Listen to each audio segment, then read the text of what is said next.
Hello, and welcome to round 2 of the Parenting Roundabout podcast. I'm Terri Morrow, and I'm here with Catherine Halecko. Say hi, Catherine. Hi, Terri. Usually on this podcast, we talk about parenting issues, but once a week, Catherine and I like to get together to discuss TV, movies, books, and other entertainment topics because it's nice to talk about something other than parenting for a change.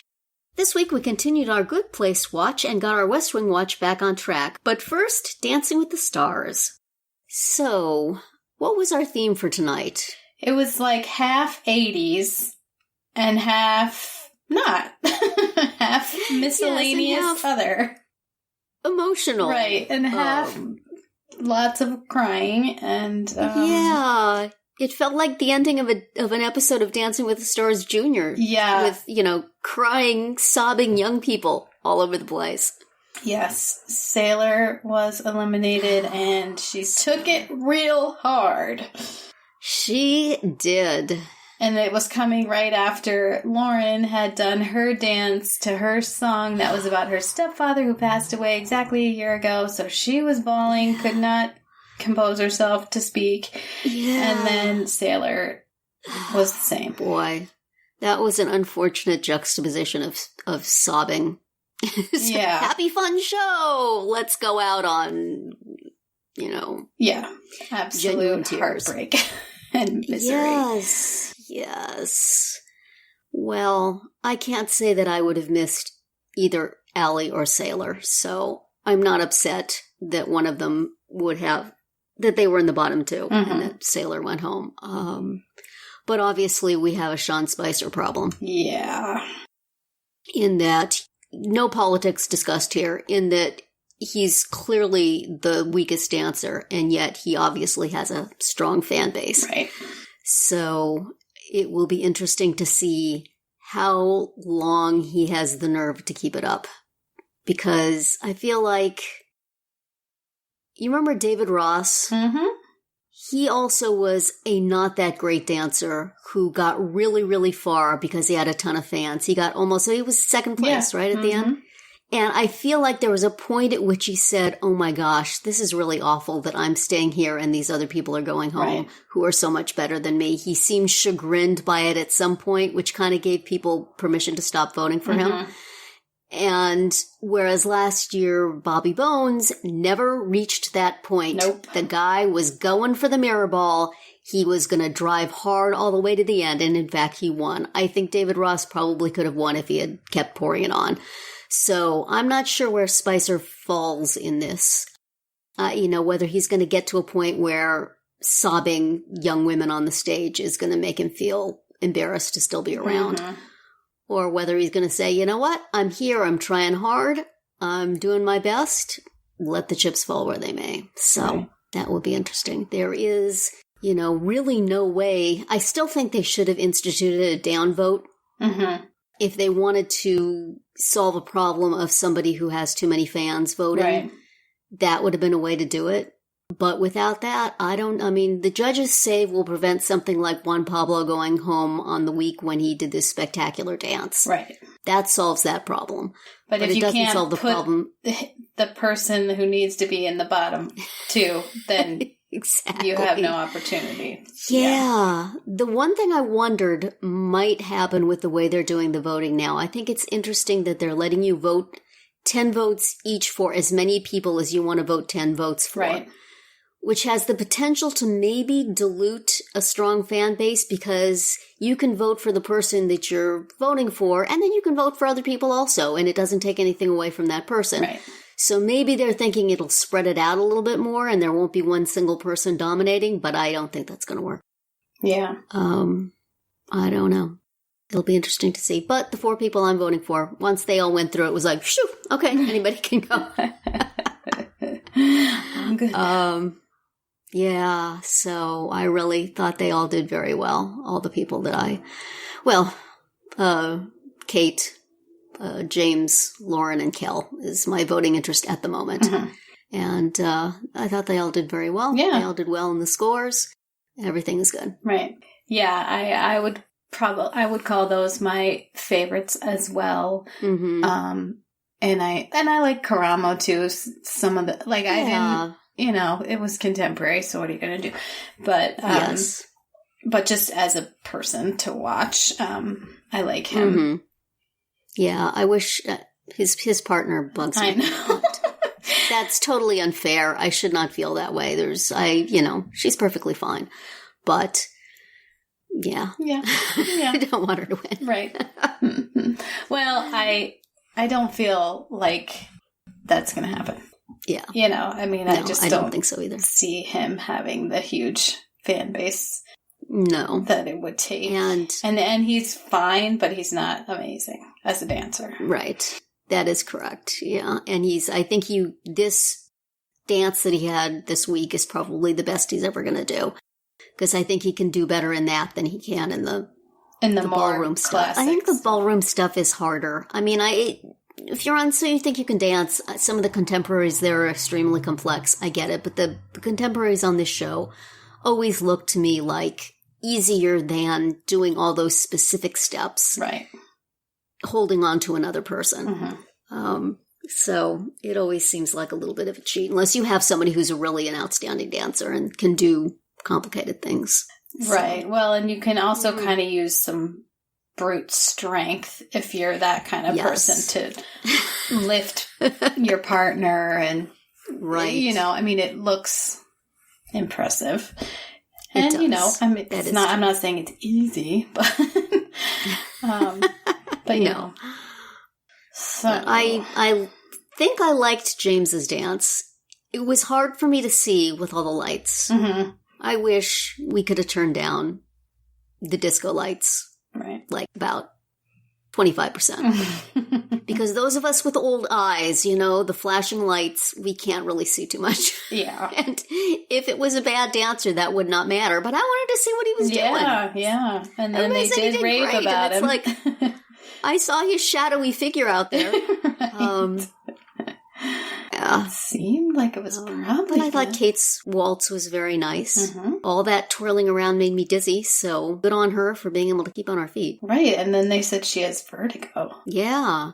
I think she was just very graceful. She did something that was more serious, and I thought she carried it off very well. So I really would love for her to win. I don't think it will happen, but I would love that. Yeah, I mean, this was kind of a departure from what she's done so far on the show. So, yeah, super pretty. Yeah, I liked her dance last week more than the judges did also, so glad she got to stay. Mm-hmm. And so on we go. Yeah, Halloween. Next week will be Halloween. Hopefully there will be no tears, but you never know. There will be pranks there will be scaring each other during They had to week. keep Sasha another week so that he could be around to scare people, although I guess he could be doing it from the tube. Right. He would be free to have all his time to plan. Their dance was very fast, Sasha and Allie. Mm-hmm. It looked to me and to people in the chat I was following like he was just kind of dragging her around. Mm-hmm. She kept a smile on her face like she knew what she was doing, but her feet were sometimes scrambling. Right. But, they're all pleasant enough. And it does seem a lot of times like they all get along pretty well. And I like that. Yeah. It seems to be a pretty collegial group. So, I'm enjoying it. Yeah. As long as they don't get rid of any of my voting interests. Right. It's excellent.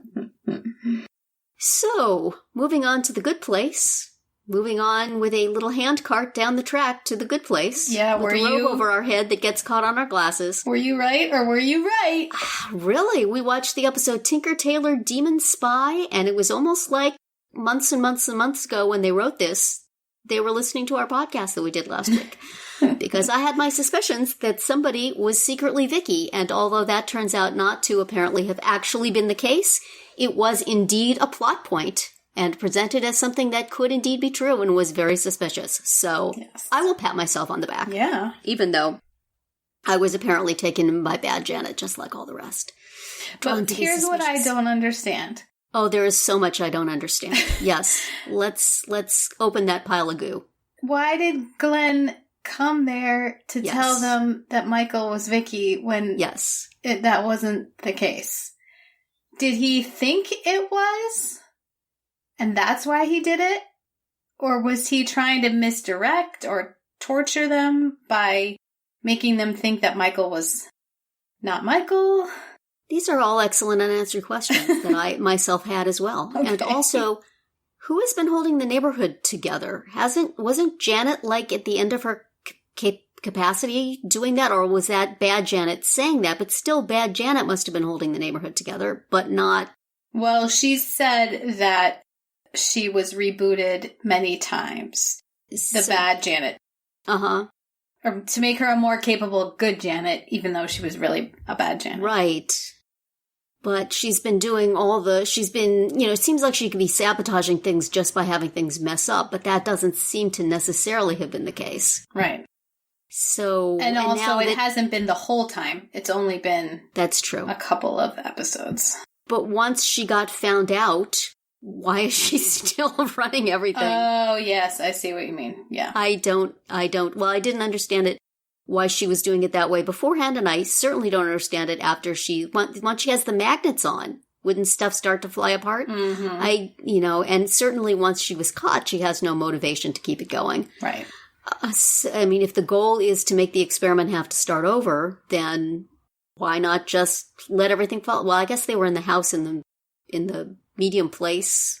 Although that didn't look like Mindy's house. I wasn't quite sure where we were. It certainly had Mindy's sex toys, but it didn't seem to be. Yeah, I think it was supposed to be Mindy's house. But it doesn't look like the way Mindy's house has looked in the past, does it? I'm so confused. And also, where is Mindy? Like, they should have built a new house for the team to hang out in so that Mindy could continue to have her own house, right? So many questions. So much confusion. And yet it was still an enjoyable episode. It was an enjoyable episode, and I loved the twist. I did not see that coming at all. I did not notice when she did not say not a girl, but indeed, that is legit. She always would say that. I did notice it, but I didn't, jump on it like Jason did. Right. Yeah, that was a good twist, but there's still the entire infrastructure is showing weakness of the show and of the good place, the medium place version of the good, just everything. Right. I don't understand. Yeah. So, and, even just on the basics of the extremely basic butterfly came to life as an extremely complex and beautiful butterfly. Why would his horrible horse have come to life looking exactly like a horrible horse that was drawn? Mm-hmm. I don't know. Sometimes you have to let art wash over you. Yes. This one was a tough one for stuff like that. I agree. It was. But I mean, there were many things about it that were interesting. I sort of really, really was dragging my feet to watch it because I've been sort of really, really anxious about the episodes that have gone before. And I enjoyed this one much more, even as it left me going, I have some consistency issues. Right. Continuity? Who's in charge of continuity? Yes. But, okay. It was still fun. Mm-hmm. And the podcast was much more in the learning interesting stuff about how stuff was done mold and less of the aren't we all just great mold. Yeah, agree. Which I appreciate. We can talk about how Ted Danson is great when he's not there and how Kristen Bell is great. Right. And I'm glad they called attention to the fact that Eleanor ate like a huge pile of nachos as she was walking back to the house. I thought that was a great little detail. It made me laugh when I saw it. Yes. So it seems consistent with Absolutely. what we know about Eleanor. And she would just power those down while she was walking. Plus, that was a sweet scene with her and Chidi. Yes, it was. Yeah. It was very sweet. And, gave me hope that they might just spontaneously fall in love again. Or he might, as he has many, many, many, many times before. Yeah. But, yeah, good episode. Mm-hmm. And a good episode of the podcast. And I don't know that I'm looking forward to seeing Michael and Jason go back to hell, but man, is that a sharp suit on Manny Jacinto. That, happy to see the gray suit again. Yes. Well, and also one of my favorite all-time Jason Mendoza moments. And Janet hands him a briefcase as part of his costume as they are entering the bad place, his disguise or whatever. Yeah. And Jason says, one of my favorite lines of all time. Mm-hmm. Take my credit card to the hedge fund. I'll meet you at the martini store. So, moving on from a good place where a person got completely blown up into goo, we move on to the West Wing episode of Duck and Cover, where a large portion of Southern California is apparently going to blow up. Yeah. Or not. I think we were all pretty secure that that would likely not happen. But I wonder why they named this nuclear plant after, like, an earthquake fault. Surely they did not build this thing next to the San Andreas fault. That seems like that would be ridiculous. But every time they said San Andrea, I thought, really? Yeah. That's where you're building your power plant? Perhaps that's the first problem. I think it was San Andreo, but it's still, yeah. Yeah. Yeah. It just made me think of that fault every single time. Yeah. I think it was supposed to be like a generic California place name. I guess so. But I think they could have, like, mutated it a little further from, the site of constant earthquake dread. Right. But perhaps that's something that will only mean anything to people who grew up in Southern California. Mm-hmm. Yeah. But as with the references to Santa Ana winds, you've heard enough about Santa Ana winds in popular culture probably to know what those are. Mm-hmm. Strong and hot, and you probably don't want them going on when there is a fire or, radiation in the air. No. But, this is also, I dragged my feet watching this because I thought it was just going to be all grimness. I listened to the podcast episode first, and I was like, oh, yeah, I remember that one. And the guy dies from being exposed. Right. But it was actually a pretty snappy episode. Mm-hmm. I didn't mind it too much. A lot of Bartlett on his high horse, and Josh, for once, having the right play. You go, Josh. Right. I did, and it gave it like a level of suspense in addition to the whole nuclear looming disaster, waiting to see if Josh really could sit on his hands. Yeah. But I feel like someone did leak that information to the press, and that someone was Helen Santos, was my interpretation. Really? You don't think that the press just spontaneously did their jobs? Well, I mean, that could be. I think that's what we're supposed to think. That could be, but I feel like Helen was like, people, this needs to get done. And, if she could help it along, I don't know when or how she would have that opportunity, but if she could help it along, then we wouldn't need to worry that Josh would go. She just, but I think if it came from her, that would also be, playing politics with it. Right. I think it just needed to spontaneously. She just left a file in the bathroom. When she was, exactly.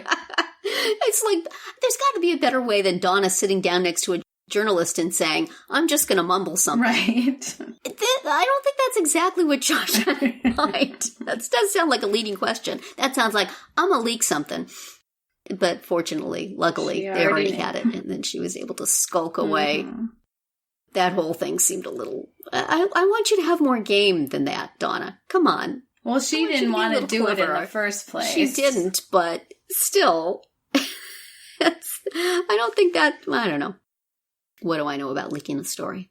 But they already had it. So it was interesting seeing the two campaigns and Bruno being so sure that Josh was going to leak it. And I just really liked that, you know what? That's the way Josh was when he was on that campaign with Bruno, and he learned things.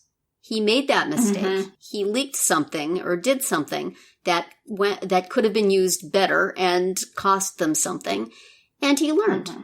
Yay, Josh. Yeah. You had a good day, man. Part of California almost blew up, but you had a good day. So hooray for you, and hooray for Santos also, confirming the play. Right. And obviously the right way to go, as it turned out. And Vinnick, not necessarily doing a lot of favors for himself when he finally did speak about it. And so... Yeah, and the confrontation with Vinnick and Bartlett on a plane. Yes. Uh-huh.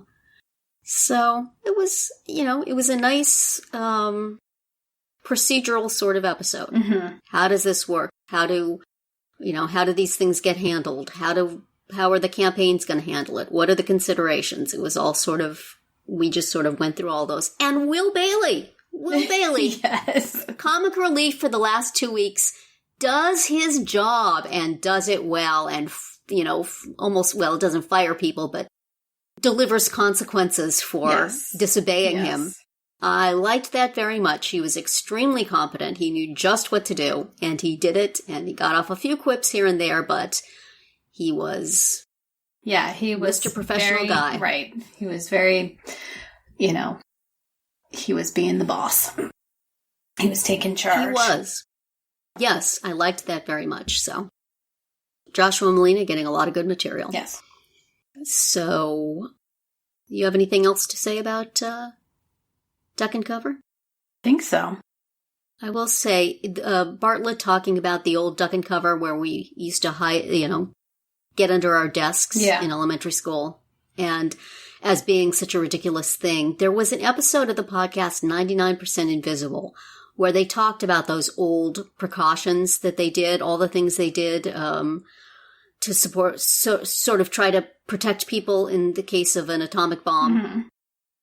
Did have some basis in scientific fact. Really? We can link to that episode. It was really interesting because they said that they went to places in Japan that had been bombed and found that people who were protected in some way, even like standing next to a tree, or people who took cover, or people who got down low, were more likely to survive. Obviously not at the blast site, but I think nearby, just because of things, falling down and things, dust coming down and things like that, that they did find that people survived by being lower to the ground or by having something over their heads. So I guess they figured, well, doesn't hurt. Right. Might help. So there was some basis to that, and not just because it's very easy to think about, it's a stupid thing. As a bombs drop out of the sky, it's going to be okay to be under your desk. But you know what? Under certain circumstances, it might have had a small protective factor. So. Did not know that. Does not apply to the current threats, but to that one, maybe. Next week, we will continue with week 7 of Dancing with the Stars, which is the Halloween episode. It's like every other week has a theme. Episode 5 of The Good Place, which is called Employee of the Bearimy, and the West Wing episode The Cold, which is not indeed a follow-up to a nuclear disaster, but I think another campaign episode. We shall see. That's going to be it for our round 2 today. Please subscribe to our Parenting Roundabout podcast so you won't miss any of our episodes. We have something new for you every weekday. As always, you can find recaps, links, and an opportunity to comment on our website at parentingroundabout.com. Goodbye, Catherine. Bye, Terri. Goodbye, everybody.